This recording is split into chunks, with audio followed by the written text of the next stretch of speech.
Here, back after a month break with another Call of Duty Black Ops video for you. And the topic I want to talk about today is Call of Duty going back to its roots. I know this is probably old news to everybody, but let's see.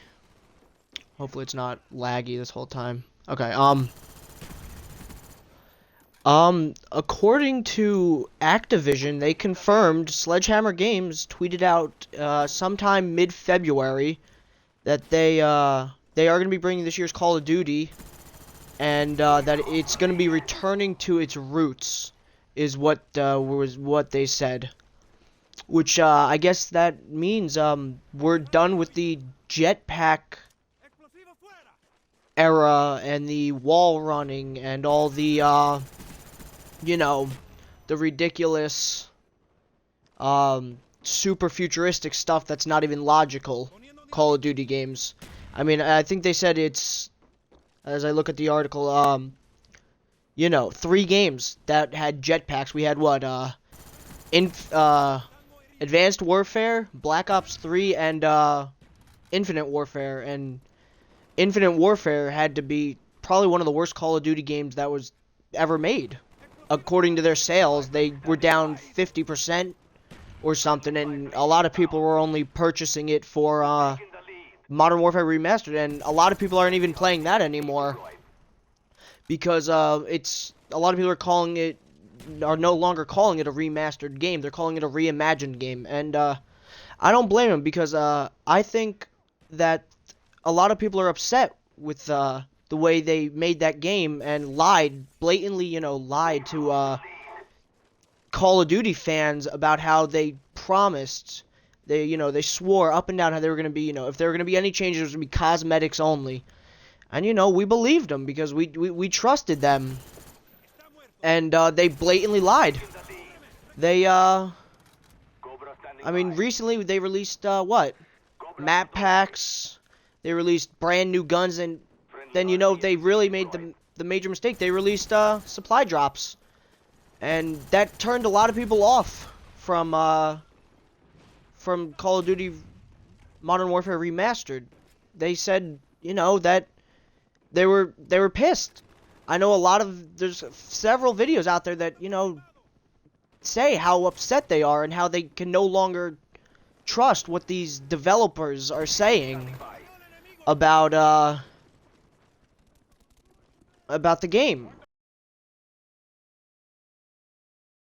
We have to be able to trust our developers, and if our developers are blatantly lying to our face about what they're going to do with the game and what they're not going to do, then how can we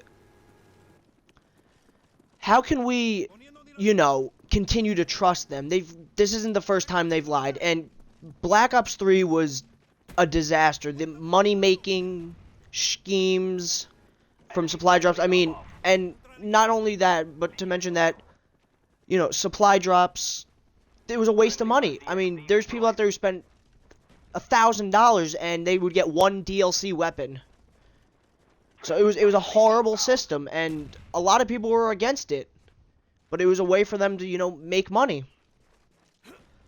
And, I don't like it. I didn't like supply drops. I never paid for a supply drop. I would use the regular, the regular points that you would earn in game, and that was that. I never spent a penny on supply drops because I thought it was unfair, and it was a cheap way to really get money from, people like us, honest fans. And a lot of people they haven't been playing Call of Duty as much. They've been playing more, Battlefield 1 or Rainbow Six Siege is becoming very popular in the YouTube world now. And, I don't blame them. I mean, I've thought about it several times to just say, you know what? Call of Duty had its run, and unless this next game is incredible, then I think Call of Duty is going to be a dying series.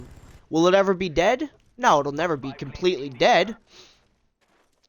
But we're not able to trust people anymore. So, back to the original topic. I went on a little bit of a rant there. It says that the next game is going to return to, boots on the ground, and suggested that it's in the Vietnam era. I'm ready for boots on the ground Call of Duty. And, yeah, I'm sure there's people out there that are like, oh, the jetpacks was, like, some of the best things that, ever happened. And, at the first game, hey, it was cool, it was different, and as a community of... There's nothing wrong with different. But 3 years in a row, I really feel like it got old really quick. And the game didn't feel realistic anymore. And, I don't play Black Ops 3 for that reason. But, anyway, it looks like the game is coming to an end. I dropped my spy plane, and I get the final kill there. So my final score is 31-4. Probably one of my better games. So, yeah, guys. Let me know, what everybody thinks about, what they're saying about Boots on the Ground Call of Duty. And, comment, like, subscribe. Alrighty, thanks.